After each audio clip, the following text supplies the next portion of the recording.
talk. Okay, welcome to our Erev Shabbat and Chol HaMoed special class Moadim L'Simcha Hagim Uzmanim L'Sason. And today, the question is, why are we starting with the fathers? What kind of question is that? Well, I'm referring to a special minhag, a special custom that is actually a national custom. It permeates all the Jewish communities, and that is to begin right now, Chol HaMoed, from Chol HaMoed Pesach until a little bit of a diverse ending time, which we'll still talk about, but to begin the study of Pirkei Avot on Shabbatot in general, but on Shabbatot specifically. And this is a minhag that's recorded all the way from the time of the Geonim. We know that this has been going on for at least 1,300 years, if not more. Among the Ashkenazi communities, the custom ranges from starting on Pesach and going until Rosh Hashanah. Some of the customs go actually all the way to Sukkot. And there's one that I've seen that abbreviates and goes up to Sheva Asar B'Tammuz. However, by and large, the Sephardi custom, in general, Sephardi communities, the custom has been and is to begin Chol HaMoed Pesach with the study of Pirkei Avot and end with Shavuot. And there's a nice, clean 6 Shabbatot in between, except for on certain calendar years, for the most part, 6 Shabbatot in between. And the way it's broken up is that there is, as we'll speak about Pirkei Avot in a moment, 5 chapters plus 1, and therefore 6 chapters. A chapter a Shabbat, a chapter a week is studied and is concluded. So that's a long-standing holy minhag of Am Yisrael. What is Pirkei Avot? Pirkei Avot, translated literally, is chapters of the fathers. Some call it in English ethics of the fathers, and I'll tell you why shortly. It is a Masechet. Is in Shas Mishnah. We have Shisha Shedrei Mishnah. There are 6 different orders of Masechtot, of tractates, of the official compilation of Torah Sheba'al Peh, of the oral law, and in what's called Seder Nezikin towards the end, there is a Masechet that doesn't seem to fit in with the general thematic order of Nezikin. Nezikin is, of course, Baba Kama, Baba Misi'ah, Baba Betras, the Hidrin, Makot, all having to do with laws of a legal nature and court systems and monetary law and damages, etc. And towards the end, we have this Masechet called Masechet Avot. Masechet Avot basically is pearls of wisdom from the Tanaim, compiled from different Tanaim, where each one would be more regular to known to emphasize certain adages, certain sayings, and lessons. They are lessons, they are ethics and morals on various subjects, but basically lessons of life for a person as to how she approach Limud Torah, how he should build character, how he should have a certain conceptual and philosophical approach to life as a Jew, how we should react in certain situations. And therefore, it is a compilation of ethical and Torah, mitzvah-minded behavior as a Jew. And thus they call it either ethics of the fathers or chapters of the fathers. Why is it called actually Pirkei Avot, right? Chapters of fathers. There's a number of explanations. Actually, the 2 most popular ones. One is that Avot fathers, or at least leaders, we know that it was first, not only is it a Masechet compiled by the Rabbi Nasi in the Mishnayot, but we go, the sayings in this Masechet go all the way back to the Anshe Knesset HaGedolah, to the Great Assembly, and it starts actually with the history of Torah Sheba'al Peh, which sort of in the enumeration of the generations culminates with the Great Assembly. And therefore, in honor of them, we call it chapters of the Avot, of the fathers of the leaders. And another popular explanation is Avot is referring to the topic matter. Avot, headlines, ikarim, principles, the essential principles, the chapters of essential principles of Judaism.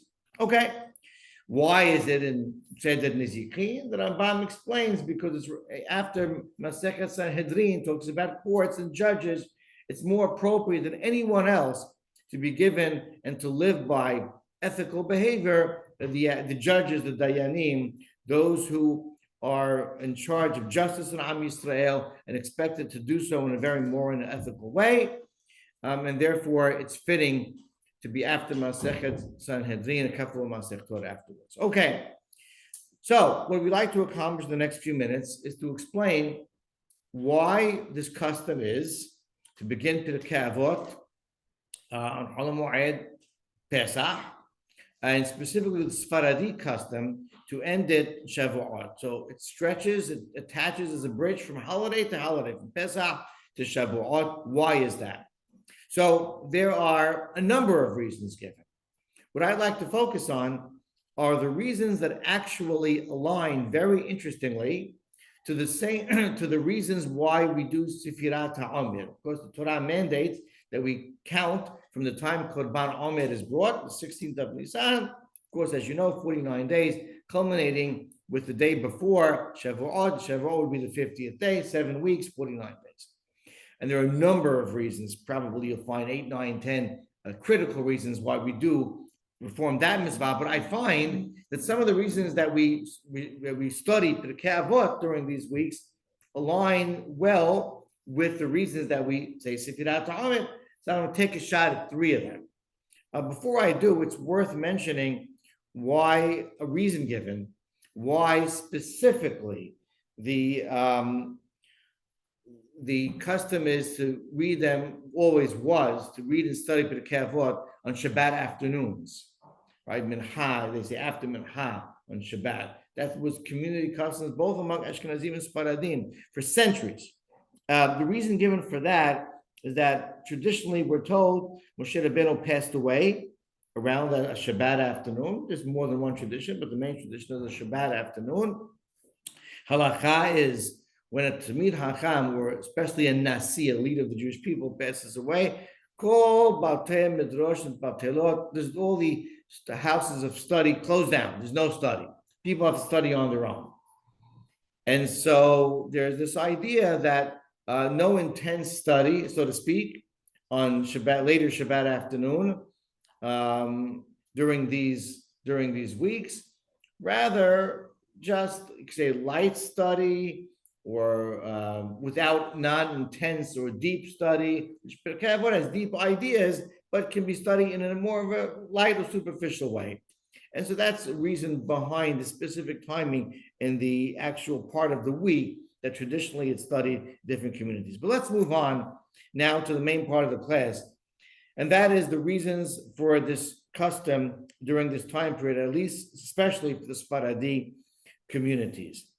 So I'm going to, in the first two, I'll first give the reason for Sefirah, for the counting of the Omer, and then align it to the Pirkei Avot reason. So maybe the most famous reason is this idea that Hashem told Moshe Rabbeinu at the Sinai, at the burning bush, that when I take you out of Egypt, ta'abdun, you worship Hashem, me, God, on this mountain, referring to, of course, Matan Torah, Ma'amad Har Sinai, and the word ta'abdun has a nun at the end, nun sofit, which is numerically the value of 50, and meant to allude to him, to Moshe Rabbeinu, that in 50 days, you'll be, after Yetziat Mitzrayim, you will be worshiping me, you'll receive the Torah on Har Sinai, and based on that, Am Yisrael, with great anticipation and excitement, we're counting, not down, counting up, so to speak, to that great day, right from the day when they left Mitzrayim.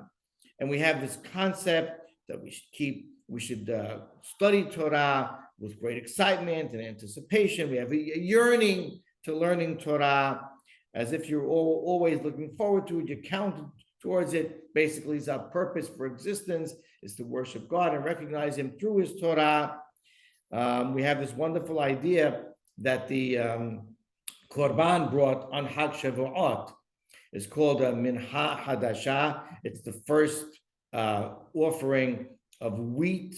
It's a special flour offering for the Shtei HaLechem. It's called the 2 loaves of bread brought in the holiday of Shavuot in the Beit HaMikdash. It's called Minha Hadasha. It's called the new flour offering. And the Kli Yakar speaks about this, that alludes to this idea of Torah, that limud Torah, receiving Torah, your obligation to learn Torah should be new. Minha Hadasha should be like a new gift that you have every single day, that you receive with excitement, and that you approach and you study with great excitement and appreciation for it. Okay, that's a famous reason for Sefirat HaOmed. What does that have to do with Pirkei Avot? Well, maybe if you count up the different mini themes within Pirkei Avot, the main topic, or the one that leads the league in adages, and Pirkei Avot has 5 chapters, and then there's one chapter added. It's a Beraita, really added on. It wasn't part of the original Pirkei Avot. It's called Kinyan HaTorah, which I'll get to. But out of the 5 chapters, it's about 100 Mishnayot, and out of the 100 Mishnayot, you could say the topic that is the most popular is the different lessons and directives to study of Torah and performing of mitzvot. And therefore, one reason given, reason of the Budaram, is that because of the fact that we're counting an Omed to count up to receiving the Torah and Shavuot, it's so appropriate to learn Pirkei Avot. One of the main themes in it are lessons and direction in terms of limud Torah and performing of mitzvot and making that essential and priority in our lives. Okay, so you see how one reason aligns to the other. Another reason given for counting the Omed, this is, of course, Shavuot, it's called Hag HaKasir, the holiday of harvest. One of the names of it, at least. And that's because harvest time, especially in Israel, was between the holiday of Pesach and of Sukkot, Shavuot rather. People, all the hard work that they put in, all the prior months, planting and working their fields, finally they start, you see the reap the benefits, so to speak, of their work, and they start to harvest a lot of their hard work, and essentially this is their wealth. They begin to cash in on their hard work. They begin to see their profits. So it's a happy time, but it's a time of materialism, material wealth.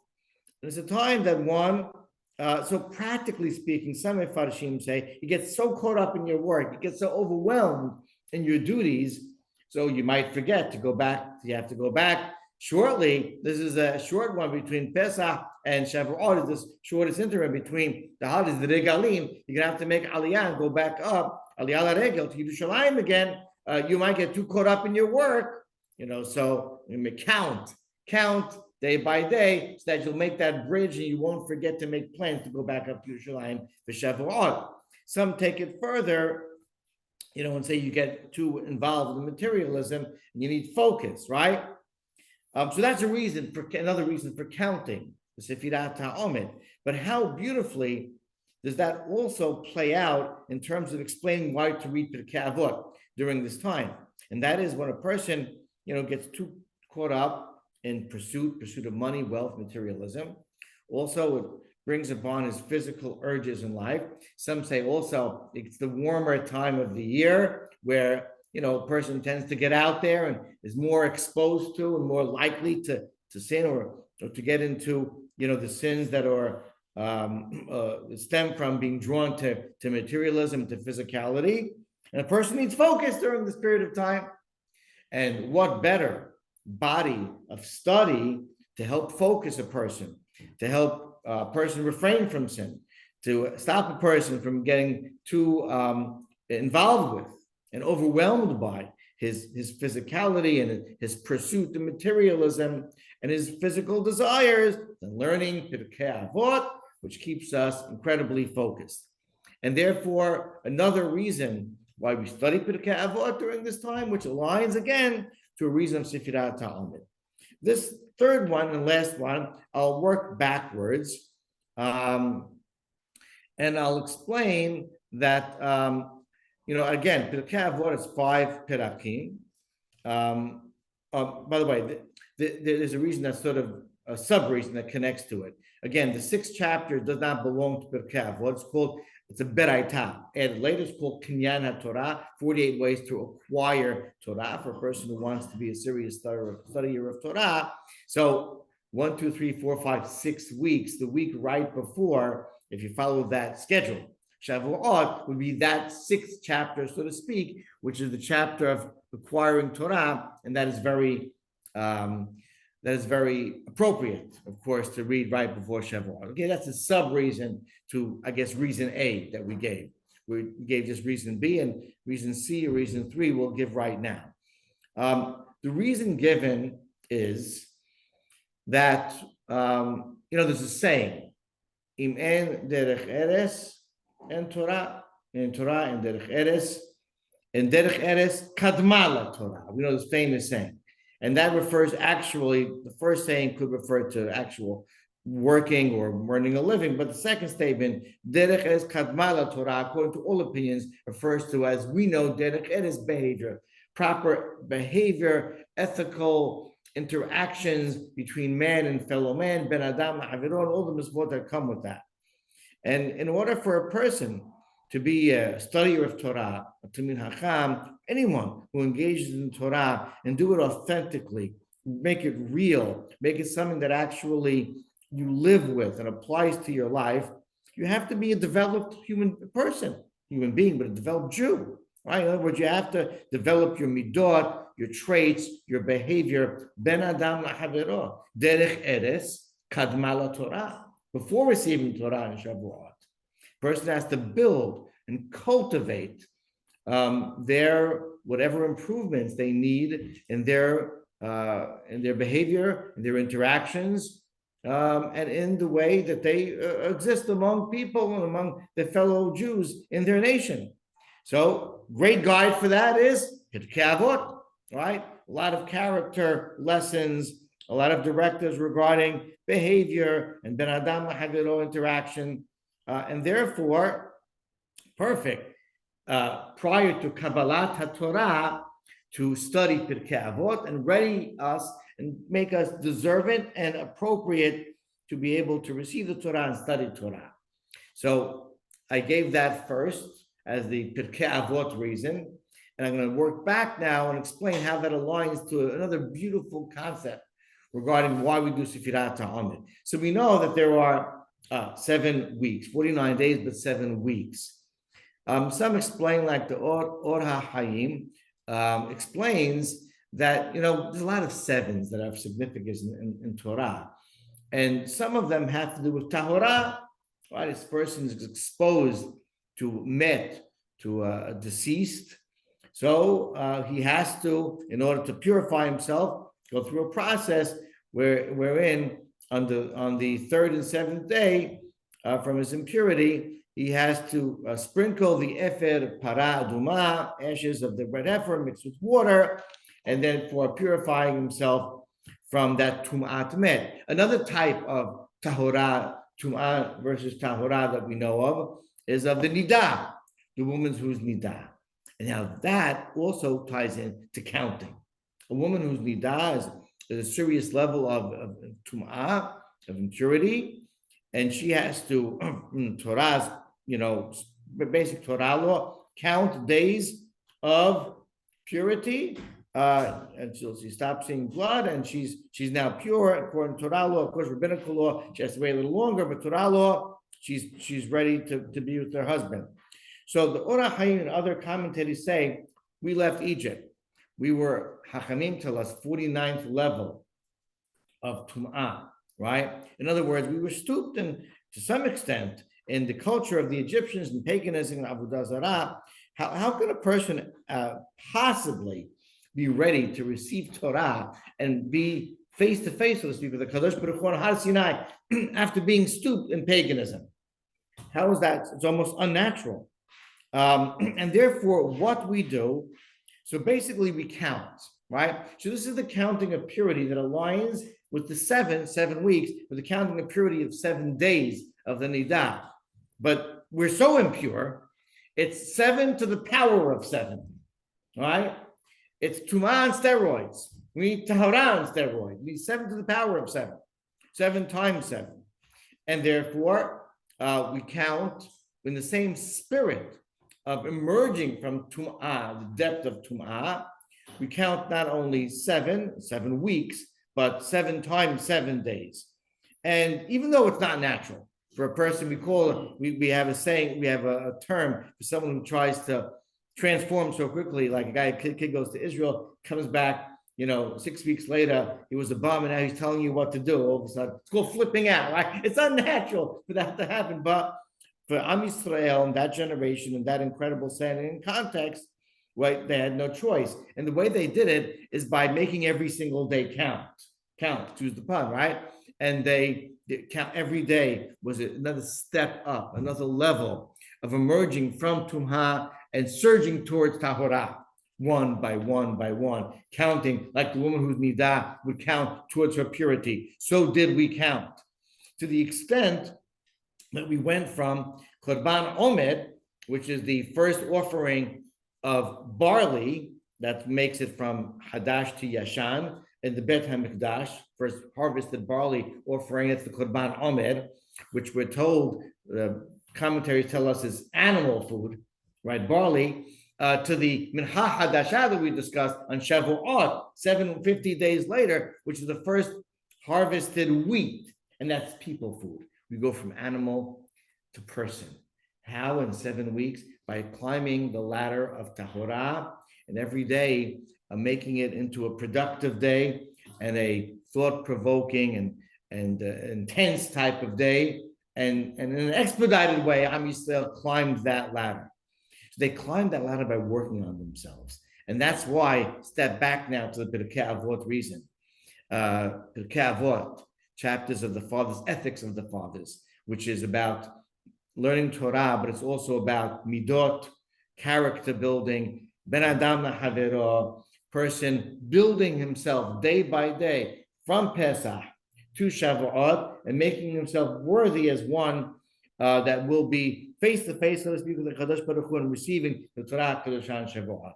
So there are some of the reasons why this holy, many centuries, millennia long tradition of Am Yisrael to read Pirkei Avot during these weeks, and how, so interestingly, they're so fitting with and aligned to some of the wonderful reasons that we perform the mitzvah of Sefirat HaOmer, of counting these 49 days as well, as a bridge from Pesach to Shavuot. And so let's get started with the great Pirkei Avot study and keep the tradition going. Amen. Shabbat Shalom.